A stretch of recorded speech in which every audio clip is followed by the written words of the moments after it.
Hello, everybody, and welcome back to the Glory Glory podcast. I'm your host, as always, Kyle Quinn, and joining me today is Phil Brown from Beyond the Pitch. Great to have you back on the show, Phil.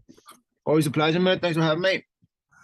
Okay, we're recording just a day after United's comfortable 3-0 win over FC Sheriff, which we saw the return of Ronaldo and Alejandro Garnacho making his full debut. Were you really impressed, Phil, with Alejandro Garnacho last night? Thought he played well. I mean, to be fair, in an opposition that is probably commensurate, if not less, than the standard he's playing at. But there's still the occasion of playing at Old Trafford, trying to win a place. In many ways, to me, look more of a winger than Jadon Sancho. I have question marks about whether Jadon Sancho is actually a winger. I thought Garnacho played like an old-fashioned winger, skillful, quick, gets at you, causes problems, puts you in the back foot, exactly what you want. Played with bravery. You have to remember he's only 18. I think he showed that he earned the right to play. Like Ten Hag said, he'd earned the right to play, and I think he took his chance. So would you say now that Garnacho is ahead of Sancho in the pecking order? Not necessarily ahead of Sancho, but maybe ahead of Alanga. I thought it was interesting that Alanga didn't feature at all. Maybe I've missed off, maybe he was injured or something, but I thought it was interesting that he didn't feature at all. I thought Alanga did all right when he came on against Everton. Was it Everton? Chelsea. I thought he did all right when he came on that game. But I thought it was interesting that he didn't feature. You see, the thing is with Alanga, we've seen a lot of him, but we haven't seen much of Garnacho. We're probably as fans more dying to see Garnacho play than Alanga at this point. Want to see him get more game time. Obviously last night he was playing against a team that had like a back six and four in front.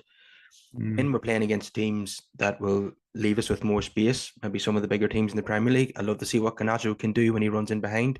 Would you be excited to see him play against some of the bigger teams in the future? I think United have to do better at breaking these types of teams down. Whether you play six at the back or not, United, I think the chance conversion rate is something like 6 out of 90 shots, which is just not good enough. They were able to be frustrated against Nicosia too, and other teams that sit in against them, where they should find it easier to break them down when you dominate possession. They have the creativity in Ericsson and Fernandez and people running off the ball to do that. I think it illustrates the concern that you have with United. If you had to pick one obvious weakness, it would be that there isn't a prolific striker. And I think that cost them. If you look at some of the previous games, for example, the Newcastle game, a top-class striker, United win that game. You look at the Chelsea game, top-class striker, United win that game. The forward line was bailed out against Spurs from not taking chances. Rashford again, bailed out against Everton, which was he was poor. Should have scored. And you can't have your forward line costing you games. Your forward line has to be winning you games, and at the moment they're costing you games. The midfield is really chipped in the last few weeks, which is badly needed because prior to the Everton game, United had 1 goal and 2 assists in midfield, which wasn't good enough. Yeah, I would like to think that United's next priority is definitely going to be a centre forward. I know you were saying yourself that United are still looking at Benjamin Sesko and obviously looking at the South American market. And yeah, if we can get that striker in January by bringing the summer budget forward a little bit, then I'd be on board with that because you don't want to sign in more temporary options like Odion and Gallo. You want to get your main man in January if you can, and that's the obvious weakness. I'd also like to bring in a right back to provide competition with Dallo because he's going to need a rest at some point. I know Frimpong has been mentioned. I'm probably going to need another centre back because Varane tends to get injured quite a lot. And then there's obviously the goalkeeper situation that's going to need to be addressed in the summer. So is that how you would see it? Who's the signings you see United make next? I think the obvious ones are right back, a striker. I'm not as convinced about the goalkeeping situation as some, and I'll tell you why. There's this obsession, and it's fetishized about playing out from the back. And every single week, I see teams get caught out playing out from the back because they do it at the wrong time, because they over obsess. I don't want a sweeper keeper that isn't really great at saving shots, but he's great with his feet. I think that David De Gea isn't as bad with distribution as people make him out to be. In fact, I spoke to Frans Hoek about this, who was his coach, of course, under Van Gaal, and he's bemused at the idea that De Gea's distribution. Then, of course, we hear about Dean Henderson's distribution, and that's why he had to play. I think he had one of the worst giveaways rates in the league for distribution. And then I was told it was because he's going long. Apparently, if you go long, you don't have to defend your player. It's okay. And so I really worry about people that focus so much on goalkeepers being sweepers. Because here's the thing, Kyle, there's only a few moments in a game when you can really execute that properly. If you try to do it, for example, when teams are set, you're not getting out, right? Because you're out ball, you're too easy to mark. So you really have to do it. It's great for setting up quick counterattacks where you take the ball off someone, boom, boom, boom, you go forward quick. But as we saw against Brentford, and it's never been repeated, if you don't do it at the right time, it's really easy to defend against, actually. And it's a area of the field where if you make one mistake, players give the ball away in other parts of the field all the time. So why wouldn't they? And even be more nervous in the back four, giving the ball away there if you overplay. Sometimes to me, I think it's over fetishized. And I'll be honest, how many top class goalkeepers are there out there? Well, I would say it's not just the De Gea's distribution, which people have questioned. Me myself, I mean, sometimes he just kicks the ball straight into the stands when he's trying to play it out to Dallo. So does every keeper. But he doesn't command his area. He's rooted to his line far too much when we're defending corners. You'll remember Schmeichel and Van der Sar coming off their line, going through everybody to get a punch on the ball. I don't think he commands his area enough. I don't want to be too disparaging towards De Gea because he's been a fantastic servant to the football club. But if he's going to continue and Ten Hag's happy to have him there, he's going to have to take a reduction in his wages. I don't think he's worth those wages anymore. Do you? Well, it depends. I mean, there's of all the things I care about, that's one of the least. And I think if you listen to Ten Hag's comments a week ago about contracts, we're not focused on contract renewals. And everyone's going to have to earn that. United can win the league with David De Gea in goal. They've done that. So I don't think that it's essential you replace De Gea. He's not in Spain's 55 squad.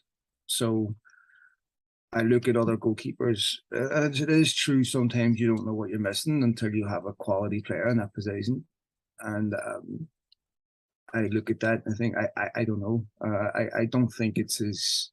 I definitely think there's better goalkeepers out there than David De Gea, but I don't think the margin is big, and I don't think, as some people make out, I don't think it would completely transform Manchester United. Look, obviously, Costa at Porto, someone you have been linked with, and people get excited because he saved a penalty twice. He's a Portuguese keeper. He's technically very good, but for United to buy in January, they have to bring forward a budget. There's no way there's a budget to buy a striker, a right back, a centre back, and a goalkeeper for this summer. And I honestly don't think that's really that necessary. If you're going to buy a centre back, you're in a bit of a dilemma, because if you buy a top quality centre back, you have to get rid of one of your starting centre backs. And I think Varane, yes, he picked up an injury, but Varane and Martinez is the best centre back pair United have had since Fredrickson Ferdinand, in my opinion. And I don't think United are going to go out and sign a top centre back, especially with Lindelof in there, who hasn't really let the football club down. So I just don't see that happening. Yeah, for me, striker would be number one, then right back, and then of course, and then it could be even a younger midfielder, because as great as the two midfield signings were, they're both 30 coming 31. If we could get a younger midfielder in to supplement them, that would be great as well. But like you say, all those, like right back, centre back, goalkeeper, midfield, striker, all those positions are not going to be filled in 2023. Also, you need to get the striker in, and then Ten Hag can choose what other ones are his priority after that. So just want to move on a wee bit now. Just to ask you, Who do you think who's your favorite signing so far out of all the signings we made in the summer? Which one has been your favorite? Obviously, it's probably going to be between Casemiro and Martinez. Which one is your favorite? It would be between Casemiro and Ericsson for me, or sorry, Ericsson and Martinez for me. Casemiro has looked good last few weeks, but Lissandro for me, number one. I think so much of what has changed at Manchester United is down to him and down to his attitude and down to his influence on others. When Ronaldo came, we talked about his influence on others and how it would transform the football club. Well, it never really happened, but it's happening with Martinez. And I think if you look at Martinez, you look at the characteristics he personifies, you're starting to see that in other players now. I mean, I think that draw against Chelsea might have actually been more valuable to United than 3 points. If United don't achieve their objectives this season, it won't be because they drew at Chelsea.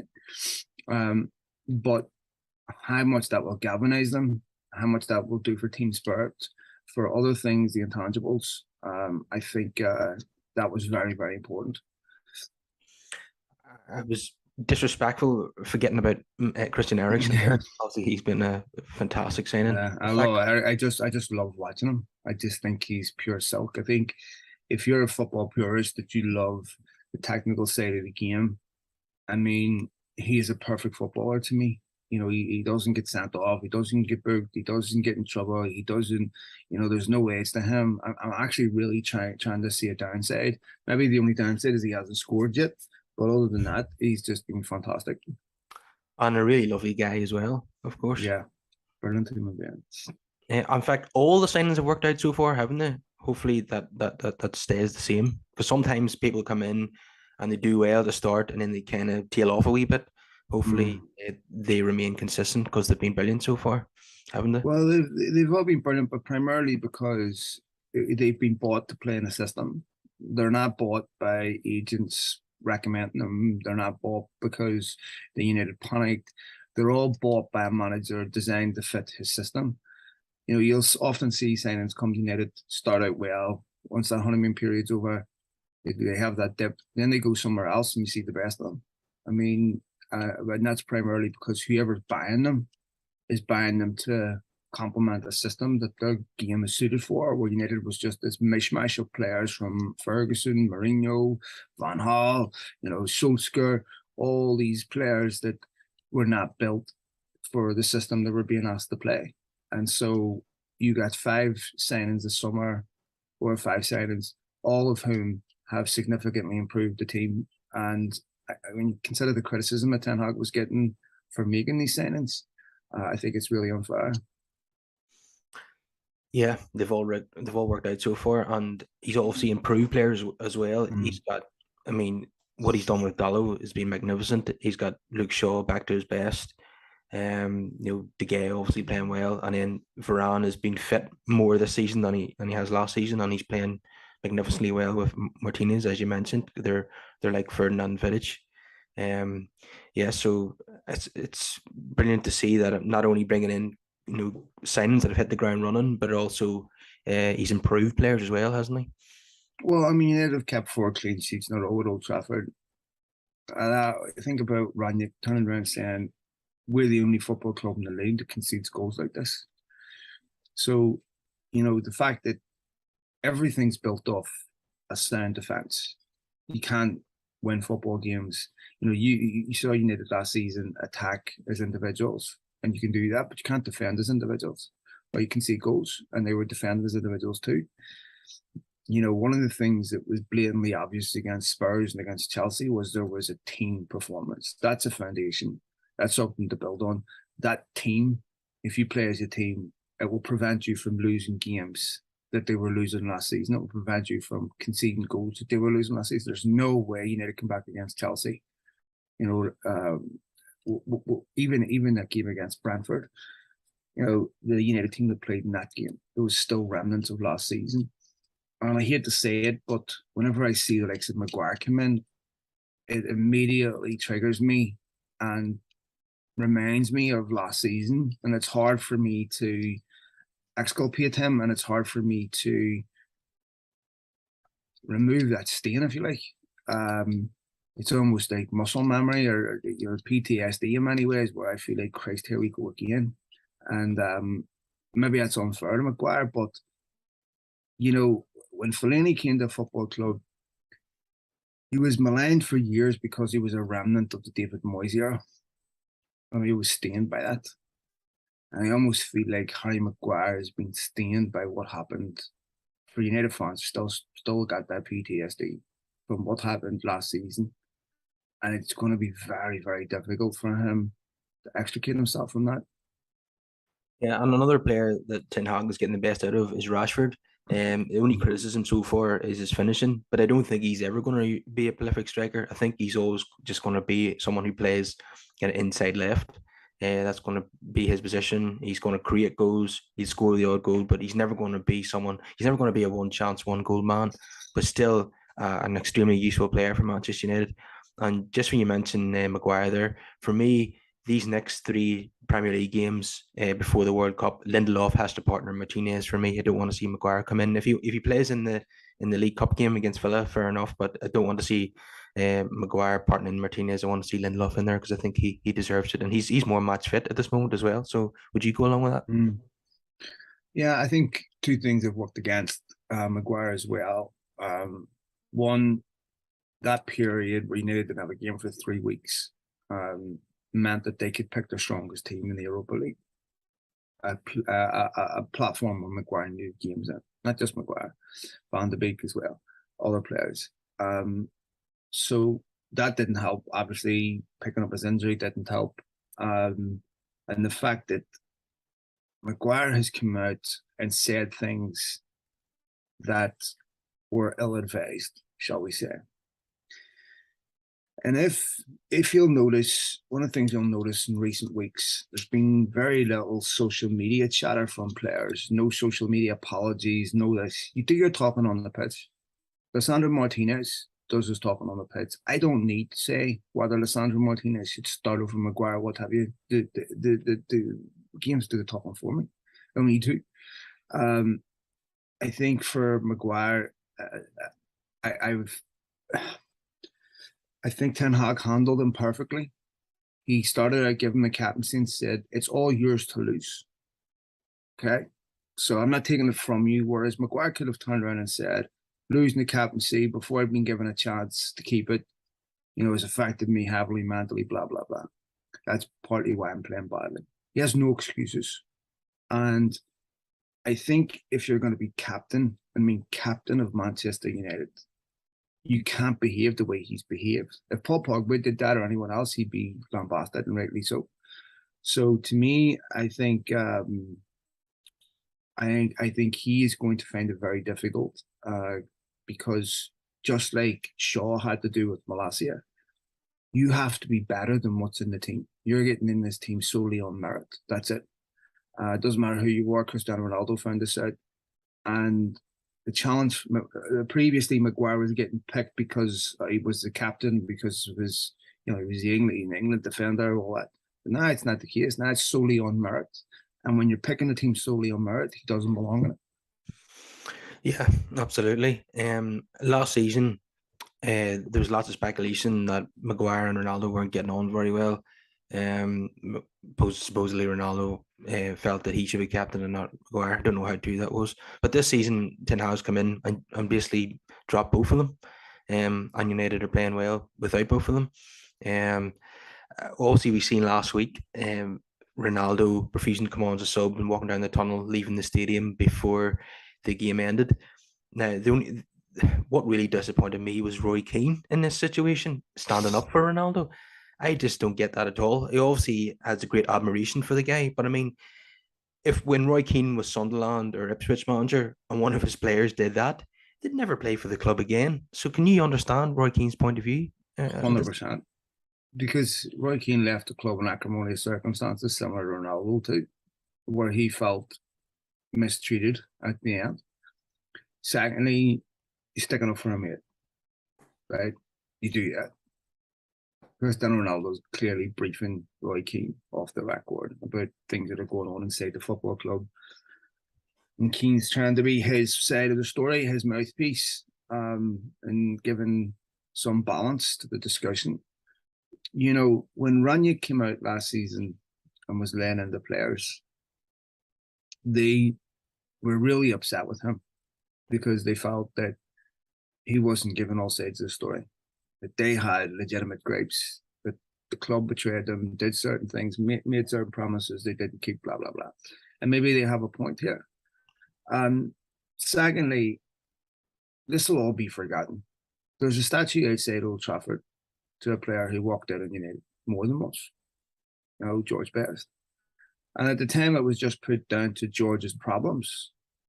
And it wasn't really seen as a betrayal of the football club, more, you know, about his own issues. So there's another one outside Old Trafford of a guy who played for Manchester City who scored a back heel. Now, he didn't relegate United, but he was involved in the game that did. Right? So this will all be forgotten. I think Roy Keane stood up for his mate and also still is better about the terms that he left under the football club and see similarities with Ronaldo. I don't agree with him. You know, I think Ronaldo has badly handled all of this. I think if you're George Mendes, you say to Cristiano Ronaldo, I don't care how interminably bad it is. You get your head down, you shut up, you try to get some game time so you can go to the World Cup in some type of fitness. With some type of fitness, match fitness, play well at the World Cup, get a move. Okay? Because the one thing you don't want to have happen is being banished out of that first team squad and not playing. Because it benefits nobody. It doesn't benefit United, it doesn't benefit him. So he shouldn't have put the request in the summer until he had he believed that Chelsea were going to make a bid for him and he was going to go to Chelsea. I'm certain of that. But obviously the issue with Todd Bowley and Tuchel prevented that. I still think Chelsea will probably go for him in January if Graham Potter will let. But if you're a buying club, because look, Ronaldo's not playing for Manchester United right now, he's playing for a move. If you're a buying club and you look at Ronaldo, you're factoring everything in, you're going, do we really need this? Yeah, in that row between Gary Neville and Keane on Ronaldo, I was definitely on the side of Gary Neville there. And you know, you've listed the reasons why Roy Keane takes that point of view, but I don't agree with him one bit. I don't agree with him. That's okay, but I can understand why he did it. Yeah, absolutely. So we'll move on from the Ronaldo situation now. Sometimes it gets a bit tedious talking about Ronaldo all the time. He's constantly the story, even when we're winning games and he's not playing. So Real Sociedad, a big game next week away from home in San Sebastian to avoid a playoff essentially in the Europa League with a Champions League dropout. And I mean, that includes the likes of Barcelona, Sevilla, Juventus, Atletico Madrid, it seems. So to have a couple of midweek rests in February and avoid that playoff, we need to top this group. We need to go there and win by 2 clear goals. Do you think United can do that next week? You could definitely do it. I mean, it was ridiculous. The defeat at home was one of the worst penalty decisions again. You know, it is just totally bemusing. So they're definitely capable, and I think United are a better team than the one that played Real Sociedad at home. It'll be a difficult game away from home, of course. I'm not so concerned with getting some of the Champions League teams. If you're going to win this Europa League, you're going to have to play them at some point. And if you're not good enough to beat Real Sociedad, you're probably not good enough to win this tournament. So I think, you know, in some sense, it might make this tournament more interesting because I don't really want to see any more Nicosia games or FC Sheriff games, to be quite honest. Yeah, I'm with you there. Yeah, if we had to play Barca or Juventus over 2 legs, I think we would beat them at this present moment. Not being arrogant. Well, we're sitting talking about United need to be in the Champions League. That's the type of quality and teams are going to play in the Champions League. You know, so either that's United's level or it's not. If United, you know, both of those teams are out for a reason, right? You know, Inter Milan were, you know, play really well against Barcelona. Barcelona are out for a very good reason. Bayern Munich were far too strong for them. They're still not at the top level yet. Juventus have been a mess under Allegri. They were 4-1 down against Benfica, came back to 4-3 to sort of people their cracks a bit, but they've been poor. You know, they lost to Maccabi Haifa too. So again, if United can't beat either of those two teams, I mean, Juventus are somewhat similar to what United were last season. and a total mess, then I think that they should be concerned. Yeah, so we've got 3 league games left before the World Cup, and we played all the big teams now in the Premier League, and Yeah. these games will be considered more winnable matches against West Ham, Villa, and Fulham. We'll obviously be targeting 9 points here. If we get those 9 points, the likelihood is that we'll be in the top 4 going into the second half of the season. Are you hopeful that United get 9 points in these 3 games, despite the? Honestly, I think 9 points is a big ask. I think Villa will be revitalized under a new manager, of course, under Unai Emery. As soon as they sacked Gerrard, they scored 4. Um, so they will be a different proposition than what they would have been if Gerrard was still there. That'll be a difficult game for United. West Ham is a difficult game, as you know. Fulham Fulham took points out of Liverpool. That Fulham are not, under Marco Silva, are a hard team to beat. So if United took 9 points from those 3 games, I think I think that is an unbelievable return. To be honest, if they take 7, I think that's a good return. So I don't know. I think 9 points is to beat those 3 teams. Certainly, they're more than capable. But I think if they did beat those 3 teams, they definitely would be in the top 4. And I think United would be. I think you'd have to say that's the best Manchester United you've seen since Solskjaer finished second.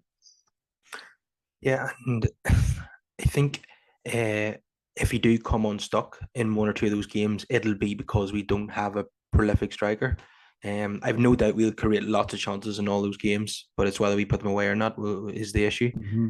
And Ronaldo showed last night that he can't be relied upon to finish chances, even if he is playing.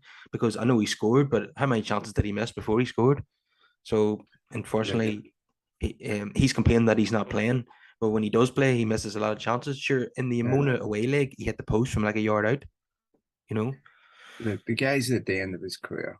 He has been a genius. His numbers are insane. And it is a bit hard to watch because many people still view Ronaldo through the lens of his prime, and it's unfair. So at the end of the day, he's not a top level striker anymore at this level. And scoring goals against Nicosia and Sheriff doesn't answer critics. We scored a good goal against Everton, to be fair. Took it well. Very important goal. But like Ten Hag said, and I'm not saying playing this to Ronaldo, but the overall point stands. This is not a pitch you learn on. You have to be at the highest level right away. So for me, with Ronaldo, it can't be everything. He expects the whole football club to accommodate him, no matter what the consequences are everywhere else. You can't have that. And so the consequences are too great for the return. And the performance that he put in against Sheriff is not a performance that would justify his behavior. Unfortunately, Ronaldo's done the complete opposite to what our Cantona done. Cantona retired in his prime, whereas Ronaldo's perhaps went on a wee bit too long, and he's not doing himself justice anymore, unfortunately, and probably not good enough to play for a team like Manchester United. Certainly not in the starting 11. And he's struggling to adapt to becoming a substitute and not being the main man anymore. That could be a reason why he called in the famous psychologist, Dr. Jordan Peterson. That could be, he might be bringing him in to help him cope with his current situation. Wait a minute, what did you say? He brought in Jordan Peterson? Yeah, them two. Jordan Peterson done an interview where he said that Ronaldo gave him a call and he went round to his house and they chatted for 2 hours. You not aware of this? No? Fucking joking me. Did you not know? Or no, but it confirms another suspicion that I have. I'm not going to talk about it publicly, but yeah. Okay, we talk about it off air. It's to do why he wasn't traveling this summer. Go ahead. Okay. Well, it's been an absolute pleasure to have you on, Phil, as always. My pleasure, man. Thank you so much.